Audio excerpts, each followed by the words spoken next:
Ramai kembali pernyataan Ketua Umum PDIP Megawati Soekarnoputri yang akan mendatangi gedung KPK jika sekjennya Hasto Kristianto ditangkap. Kini, KPK menetapkan Hasto Kristianto sebagai tersangka kasus dugaan suap dan perintangan penyidikan terhadap Harun Masiku. Hal itu sempat ditanyakan media ke KPK saat konferensi pers penetapan Hasto di Gedung Merah Putih, Jakarta Selasa kemarin. Ketua KPK Setio Budianto pun tak peduli dengan ancaman anak dari Presiden ke-1 Soekarno itu. Ia mengatakan penetapan Hasto sebagai tersangka murni merupakan prosedur hukum tanpa politisasi. Pimpinan KPK baru periode 2024 hingga 2029 itu mengungkap, jika ia hanya melanjutkan mandat yang diberikan pimpinan KPK periode sebelumnya. Hasto ditetapkan sebagai tersangka berdasarkan pada kecukupan barang bukti. KPK sudah menangani kasus suap terhadap KPU yang melibatkan Harun Masiku ini sejak 2019. Setio menerangkan bukti itu mencakup keterangan sejumlah saksi dan bukti elektronik diantaranya dari ponsel Hasto saat pemeriksaan pada Juni 2024 lalu. Jadi saya bilang sama Hasto, udah nggak usah takut. Nanti kalau kamu diambil, aku pergi ke Kapolri. Aku bilang gitu. Coba ingin apa ngomong si Kapolri itu? Loh iya, enak aja. Masukin itu ke media.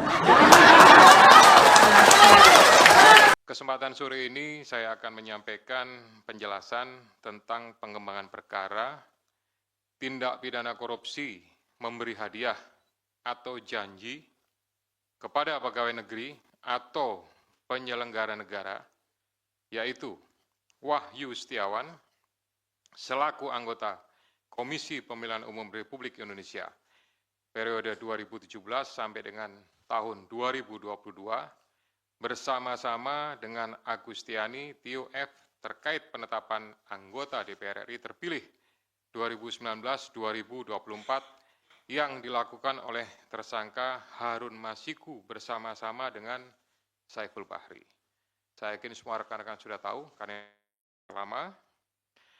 Sebelumnya disampaikan bahwa tanggal 8 Januari 2020 KPK telah menetapkan 4 tersangka yaitu Harun Masiku, kemudian Saiful Bahri, Wahyu Setiawan, dan Agustiani.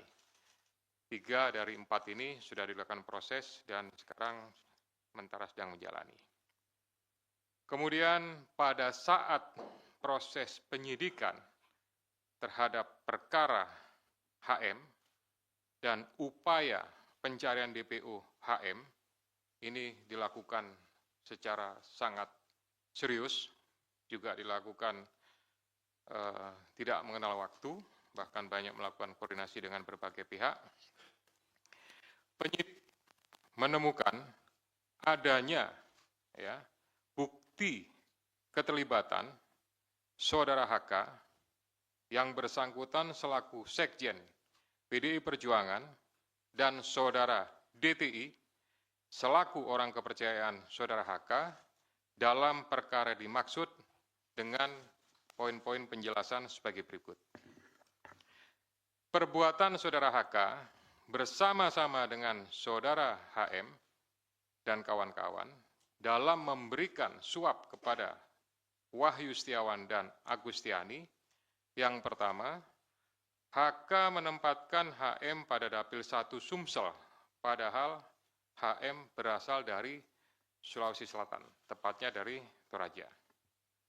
Kemudian yang kedua, bahwa dalam proses pemilihan legislatif tahun 2019, ternyata HM hanya mendapatkan suara sebanyak 5.878, sedangkan caleg atas nama Rizky Aprilia mendapatkan suara sebanyak 44.402. Kemudian seharusnya memperoleh suara dari Saudara Nasaruddin Kemas, ini almarhum pada saat itu meninggal. Ini adalah Saudari Rizky Aprilia, ya, karena aturan seperti itu saat itu.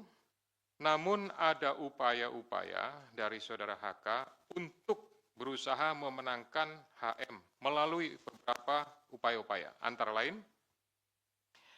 Saudara HK mengajukan judicial review kepada Mahkamah Agung, kemudian menandatangani surat yang bernomor 2576 tertanggal 5 Agustus 2019 perihal permohonan pelaksanaan putusan judicial review. Keempat, setelah ada putusan dari MA, KPU tidak mau melaksanakan putusan tersebut. Oleh sebab itu, Saudara HK meminta fatwa kepada MA. Selain upaya-upaya tersebut, Saudara HK secara paralel mengupayakan agar Saudari Rizky mau mengundurkan diri untuk diganti dengan Saudara HM. Namun upaya tersebut ditolak oleh Saudari Rizky Aprilia. Saudara HK juga pernah memerintahkan Saiful Bahri untuk menemui Rizky Aprilia di Singapura dan meminta mundur. Namun hal tersebut juga ditolak oleh Saudari Rizky Aprilia. Bahkan surat undangan pelantikan sebagai anggota DPR RI atas nama Rizky Aprilia ditahan oleh Saudara HK dan meminta Saudari Rizky untuk mundur setelah pelantikan. Oleh karenanya, upaya-upaya tersebut belum berhasil, maka Saudara HK bekerja sama dengan Saudara Harun Masiku, kemudian Saudara Saiful Bahri, dan Saudara Hati, DTI, melakukan upaya penyuapan kepada Wahyu Setiawan dan Agustinus Tio, di mana diketahui Wahyu merupakan kader dari partai yang menjadi komisioner di KPU. Bahkan pada tanggal 31 Agustus 2019, Saudara HK menemui Wahyu Setiawan untuk dan meminta memenuhi dua usulan yang diajukan oleh Saudara HK, yaitu yang pertama adalah Maria Lestari, Dapil 1 Kalbar, dan Harun Masiku, Dapil 1 Sumsel. Ini yang berhasil hanya untuk yang Kalbar saja. Kemudian dari proses pengembangan penyidikan ditemukan bukti petunjuk bahwa sebagian uang yang digunakan untuk menyuap berasal dari Saudara HK. Bahwa dalam proses perencanaan sampai dengan penyerahan uang tersebut, Saudara HK mengatur dan mengendalikan Saudara Saiful Bahri dan Saudara DTI dalam memberikan suap kepada Komisioner KPU Wahyu Setiawan. Saudara HK mengatur dan mengendalikan Saudara DTI untuk menyusun kajian hukum pelaksanaan putusan MA dan surat permohonan pelaksanaan permohonan fatwa MA kepada KPU. Saudara HK mengatur dan mengendalikan Saudara DTI untuk melobi anggota KPU agar dapat menetapkan HM sebagai anggota DPR RI terpilih dari Dapil 1 Sumsel. Saudara HK mengatur dan mengendalikan Saudara DTI untuk aktif mengambil dan mengantarkan uang suap untuk diserahkan kepada Komisioner KPU melalui Tio. Kemudian Saudara HK bersama-sama dengan HM, kemudian Saiful Bahri dan DTI melakukan penyuapan terhadap Wahyu Setiawan, jumlahnya sama dengan penjelasan pada penanganan kasus sebelumnya.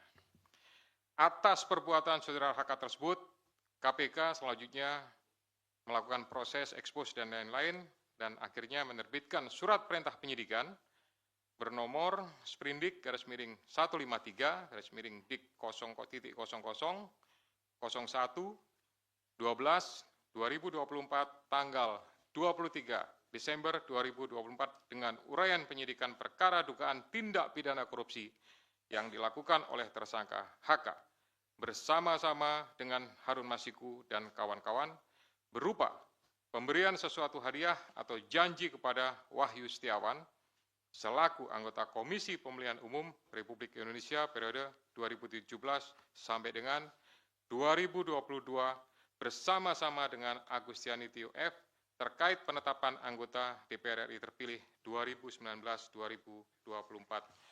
Sebagaimana dimaksud pasal 5 ayat 1 huruf A atau pasal 5 ayat 1 huruf B atau pasal 13 Undang-Undang nomor 31 tahun 1999 tentang pemberantasan tindak pidana korupsi sebagaimana telah diubah dengan Undang-Undang Nomor 20 Tahun 2001 tentang perubahan atas Undang-Undang Nomor 31 Tahun 1999 tentang pemberantasan tindak pidana korupsi junto pasal 55 ayat 1 ke 1 KUH pidana. Atas perbuatan saudara Titik tersebut, KPK mengeluarkan surat perintah penyidikan nomor sprindik 154 dik 0001/12/2024 tanggal 23 Desember 2024 dengan uraian sebagai berikut. Penyidikan perkara dugaan tindak pidana korupsi yang dilakukan oleh tersangka DTI bersama-sama dengan Harun Masiku dan kawan-kawan berupa pemberian sesuatu hadiah atau janji kepada Wahyu Setiawan selaku anggota Komisi Pemilihan Umum bersama-sama dengan Agustiani Tio F terkait penetapan anggota DPR RI terpilih 2019-2024 sebagaimana dimaksud pada pasal 5 ayat 1 huruf A atau pasal 5 ayat 1 huruf B atau pasal 13 Undang-Undang Nomor 31 Tahun 99 tentang pemberantasan tindak pidana korupsi sebagaimana telah dirubah dengan Undang-Undang Nomor 20 Tahun 2001 tentang perubahan atas Undang-Undang Nomor 31 Tahun 99 tentang pemberantasan tindak pidana korupsi junto pasal 55 ayat 1 ke 1 KUH pidana. Selain perbuatan tersebut di atas, saudara HK diketahui dan diduga melakukan perbuatan tindak pidana lain sebagai berikut. Bahwa pada tanggal 8 Januari 2020 pada saat proses tangkap tangan oleh KPK, saudara HK memerintahkan salah satu pegawainya di Jalan Sultan Syahrir yang biasa digunakan sebagai kantor untuk menelpon kepada HM dan memerintahkan supaya merendam HP dalam air dan segera melarikan diri. Bahwa pada tanggal 6 Juni 2024, sebelum saudara HK diperiksa sebagai saksi oleh KPK, saudara HK memerintahkan kepada salah satu pegawainya untuk menenggelamkan HP yang dalam penguasaan pegawai tersebut agar tidak ditemukan oleh KPK. Saudara HK mengumpulkan beberapa saksi terkait dengan perkara HM dan mengarahkan, memberikan doktrin, memberikan penekanan agar saksi tidak memberikan keterangan yang sebenarnya, tidak melebar, dan tidak memberikan keterangan yang memojokkan kepada yang bersangkutan. Atas perbuatan saudara HK tersebut, KPK mengeluarkan surat perintah penyidikan nomor sprindik 152 dik 0001/12/2024 tanggal 23 Desember 2024 dengan uraian penyidikan perkara dugaan tindak pidana korupsi yang dilakukan oleh tersangka HK dan kawan-kawan, yaitu dengan sengaja mencegah, merintangi, atau menggagalkan secara langsung atau tidak langsung penyidikan perkara dugaan tindak pidana korupsi terkait penetapan anggota DPR RI terpilih 2019-2024 yang dilakukan oleh tersangka HM bersama-sama dengan Saiful Bahri berupa pemberian sesuatu hadiah atau janji kepada pegawai negeri atau penyelenggara negara, yaitu Wahyu Setiawan selaku anggota Komisi Pemilihan Umum Republik Indonesia periode 2017-2022. Bersama-sama dengan Agustiani Tio F sebagaimana dimaksud dalam pasal 21 Undang-Undang Nomor 31 Tahun 99 tentang pemberantasan tindak pidana korupsi sebagaimana telah diubah dengan Undang-Undang Nomor 20 Tahun 2001 tentang perubahan atas Undang-Undang Nomor 31 Tahun 1999 tentang pemberantasan tindak pidana korupsi junto pasal 55 ayat 1 ke 1 KUH pidana. Demikian rekan-rekan media semua yang dapat kami jelaskan pada sore hari ini. Saya didampingi dengan Direktur Penyidikan, Pak Asep. Ya, selanjutnya saya kembalikan kepada Pak Jubir, Pak Tesa untuk pengaturan diskusi pada pelaksanaan konferensi pers sore ini. Terima kasih. Assalamualaikum warahmatullahi wabarakatuh. Waalaikumsalam warahmatullahi wabarakatuh. Baik, terima kasih banyak untuk Pak Ketua. Selanjutnya kita persilahkan sesi pertama terlebih dahulu, 3 penanya untuk perkara yang baru saja dipaparkan. Ya, nggak keluar dari perkara yang baru saja dipaparkan. Silakan, Mas Chandra dulu. Ya, saya Chandra dari medcom.id, Media Indonesia dan metrotvnews.com. Mau nanya, kenapa baru sekarang Hasto ditetapkan sebagai tersangka? Padahal kalau dari penjelasan Pak Setio tadi jelas banget keterlibatan dia sudah diketahui dari pas OTT. Kenapa baru setelah 5 tahun dia ditetapkan sebagai tersangka? Terus sebelumnya Pak, kalau menurut kami ini adalah intimidasi dari Ketua Umum PDIP Megawati Soekarno Putri yang bilang kalau Hasto ditahan atau ditangkap oleh KPK dia akan datang ke sini. Bagaimana KPK menanggapi itu dan apakah KPK melihat itu bagian dari intimidasi dari Ketua Umum PDIP itu tersebut? Terus yang ketiga, kalau dari penjelasan Pak Setio tadi berarti udah sangat rinci keterlibatan Hasto. Nah, seharusnya kasus ini udah lama, kapan Hasto bakal ditahan? Karena terlihat sangat rinci gitu perkara ini. Oke, belakangnya. Terima kasih, selamat sore Pak. Saya Yeyen dari forumkeadilan.com. Paling menambahkan pertanyaan dari Bang Chandra tadi, soal penetapan Hasto sebagai tersangka ini apa ada kaitannya dengan politisasi gitu Pak? Karena jubir PDIP itu pernah mengeluarkan statement yang katanya berkaitan dengan Kongres PDIP tahun 2025. Ada pihak-pihak yang berusaha mengganggu jalannya Kongres tersebut. Apakah ada sangkutan politisasinya Pak? Terima kasih. Satu lagi. Siapa? Hah? Tadi Mbak siapa? Maaf. Yeye. Yeyen dari Forum Keadilan. Ya.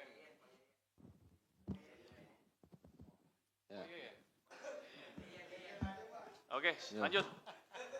Selamat sore Pak Setio, Pak Asep, Mas Tessa. Perkenalkan saya Rian Pak, CNN Indonesia. Mau bertanya soal pertama, uang suap tadi kan disampaikan sebagian itu totalnya berapa dari Pak HK itu. Yang kedua, ini kan dalam jangka waktu yang lama dan ada drama-dramatisasi lah pelarian Harun yang balik ke Indonesia, Singapura.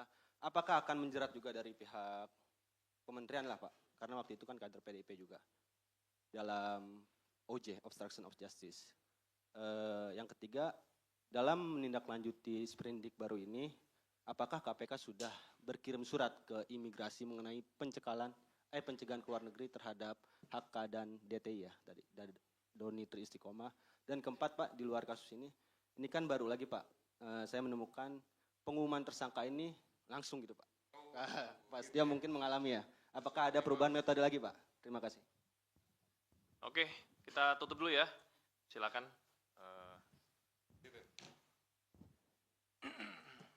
Ya, baik. Pertama, kenapa baru sekarang? Ya. Jadi kalau rekan-rekan melihat, gitu, kasus ini kan sejak 2019 sudah ditangani, gitu. Tapi kemudian baru sekarang. Ini karena kecukupan alat buktinya, gitu. Tadi sebagaimana sudah saya jelaskan di awal, penyidik lebih yakin, gitu. Kemudian setelah pada tahap proses pencarian BPO Harun Masiku, gitu, ada kegiatan pemanggilan, kemudian ada kegiatan pemeriksaan, ada kegiatan penyitaan terhadap barang bukti elektronik. Nah, disitulah kemudian kita mendapatkan banyak bukti dan petunjuk yang kemudian menguatkan keyakinan penyidik untuk melakukan tindakan, untuk mengambil keputusan, ya tentu melalui proses tahapan-tahapan sebagaimana yang sudah diatur di Kedeputian Penindakan, baru kemudian diputuskanlah ya terbit surat perintah penyidikan, gitu. Jadi sebetulnya alasan pertimbangan itu. Kemudian sampaikan masalah intimidasi, ya kami murni melakukan proses penegakan hukum saja, gitu ya. Saya yakin Kedeputian Penindakan sudah melakukan ini, dan ini juga menurut saya bagian daripada isi dari memori serah terima yang kami terima dari pejabat lama. Jadi sebenarnya kami juga tinggal melanjutkan sajalah, kira-kira seperti itu. Terakhir tadi Mas Janet sampaikan, penjelasan sudah sangat rinci, kemudian kapan ditahan, tentu itu nanti Pak Asep yang akan menentukan. Pimpinan juga tidak punya kewenangan untuk melakukan intervensi kepada penyidik, karena penyidik adalah independen, gitu. Silahkan nanti Pak Asep kalau mau tambahkan terkait masalah kapan ditahan, tapi pastinya ya kita melakukan proses itu sesuai dengan ketentuan yang ada. Kemudian tadi Mbak En sampaikan, apakah penetapan ini ada politisasi? Ini sama jawabannya, murni penegakan hukum, gitu. Kemudian di Kongres ada pihak-pihak yang akan mengganggu. Selama ini ya kami pimpinan sama sekali tidak ada informasi, masukan dan lain-lain terkait masalah Kongres apa segala macam. Kami hanya mendengarkan proses ekspos dan jalannya ekspos. Alhamdulillah, puji syukur kepada Tuhan, dihadiri oleh semua pimpinan lengkap, termasuk dari kedeputian yang lain. Ya, jadi posisinya artinya kedeputian di penindakan, tapi dari direktoratnya lengkap, gitu. Ya, sehingga menurut saya keputusannya diambil secara bulat, dan itulah yang menjadi sprindik tersebut. Kemudian uang suap sebagian dari HK, ya itu dari hasil yang sudah kami dapatkan saat ini, tapi itu nanti akan menjadi bagian inti daripada materi pemeriksaan yang akan dilakukan oleh para penyidik. Kita akan lakukan, saya mengingatkan kepada para penyidik untuk melakukan proses penyidikan secara profesional. Kemudian Kan dijerat di Kementerian ya, karena yang akan dijerat ya itu saya kira nanti Pak Asep lah akan secara teknis. Kemudian tadi yang terakhir, ini konvensi pers ini dilakukan, biasa kan dulu-dulu, zaman saya masih di sini itu kan dilakukan pada saat bersamaan dengan penahanan. Kira-kira seperti itu ya. Nah, berdasarkan kebijakan pimpinan sekarang, dalam rangka akuntabilitas dan mempertanggungjawabkan kepada seluruh masyarakat, gitu, ya segera sesaat setelah sprindik itu dibuat, gitu, kita tidak akan menunggu sampai dengan masa diumumkannya penahanan, itu nanti akan diumumkan, disampaikan, supaya juga para pihak yang terlibat sudah tahu statusnya seperti apa, karena ini sebagai bagian daripada pertanggungjawaban penyidik, pertanggungjawaban secara institusi kelembagaan KPK untuk bisa menyampaikan kepada masyarakat tentang kegiatan yang sudah dilakukan. Kami tidak ingin ini menjadi sesuatu yang ya istilahnya ada informasi yang, mohon maaf kalau saya menyampaikan istilahnya agak liar gitu ya, ini bertanya apa segala macam, lebih baik nanti sesaat setelah, nah sesaat setelah itu kan bisa 1 hari, 2 hari atau mungkin 1 minggu, itu nanti tentu dari kedeputian penindakan yang akan menyarankan kepada juru bicara untuk pengaturan kapan dilaksanakannya. Tapi prinsipnya itu bagian daripada akuntabilitas KPK kepada masyarakat. Demikian ya. Download Tribun X sekarang, menghadirkan lokal menjadi Indonesia.